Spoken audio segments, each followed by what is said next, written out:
I often used to wonder when my Babuji Maharaj, my master, said, sit and meditate. I said, but Babuji, I have been meditating so many years now. He said, yes, you have been eating all your life, you have been digesting all your life. The next meal that you eat, you will have to digest again. The next thing that I tell you, you will have to digest again. And the easiest way is meditation. Spiritual people, especially the great masters like my master, have always been a little suspicious of the intellectual process. Suspicious because of its limitations. Suspicious because language imposes limitations. For instance, love, a subject for today's talk. What is love? We cannot describe its effects. Like Babuji Maharaj said, what is electricity? We know that it illuminates a bulb, it turns a fan, it can run a motor, a pump. What is electricity?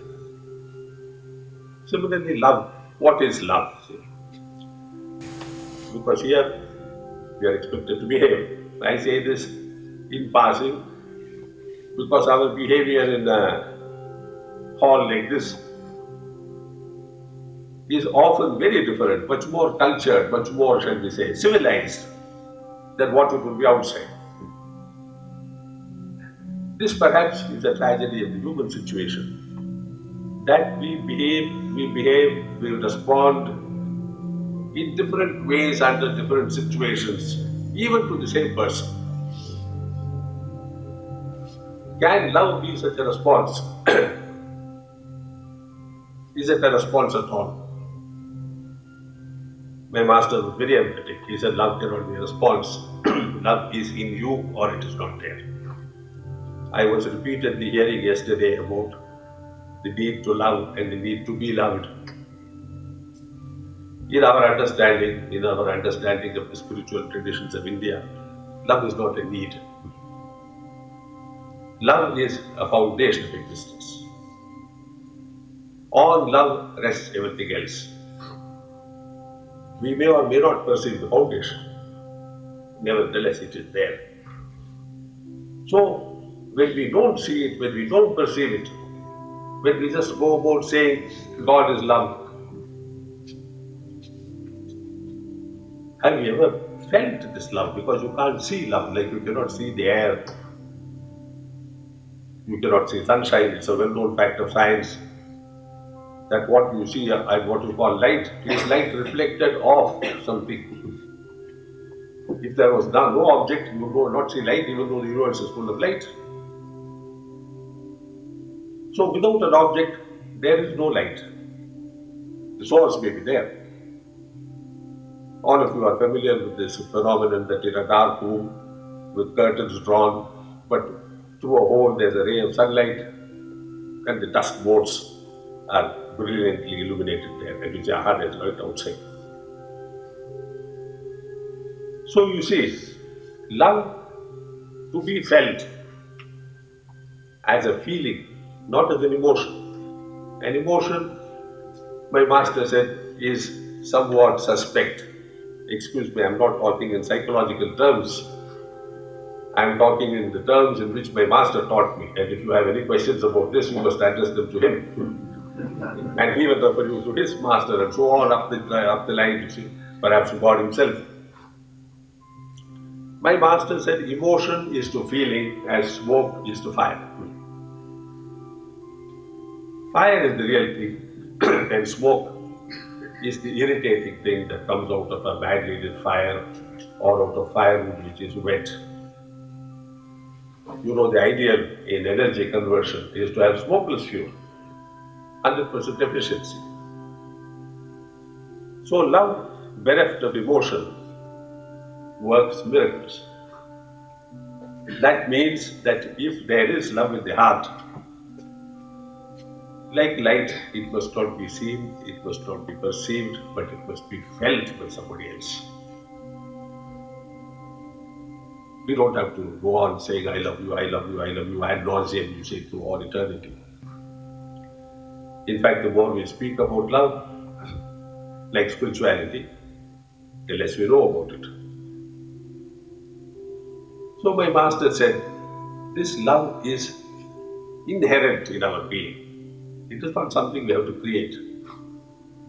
It is part of the equipage or equipment that accompanies the soul. Perhaps it is the only thing that accompanies the soul, because the soul being a spark of the divine and the divine being love, this soul must also be love. One cannot say the soul loves. It is not a verb in that sense that I love. The true state of being should be where the entire being is love. God is love. To say that God loves, I believe, is watering down the truth, bringing down to the mundane, to the terrestrial, a divine phenomenon of existence associated with being, not doing. So my master always said, try to be love. Little confusing, I found, to our Western Abhyasis, who started coming to him way back in the 70s, early 70s, 1970, 71. Because the Western idea says, love. Love me, love you, love us. No?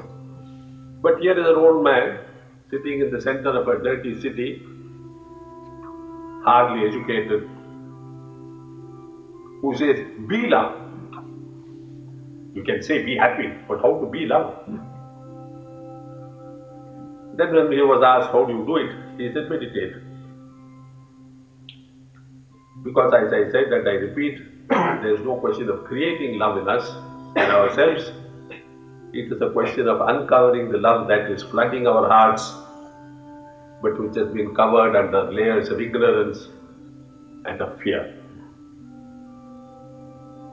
Now you find in the Christian tradition a wonderful statement, perfect love casteth out fear. My master said, yes, of course it does. But if fear has already been casted out in the biblical way, perfect love must be there.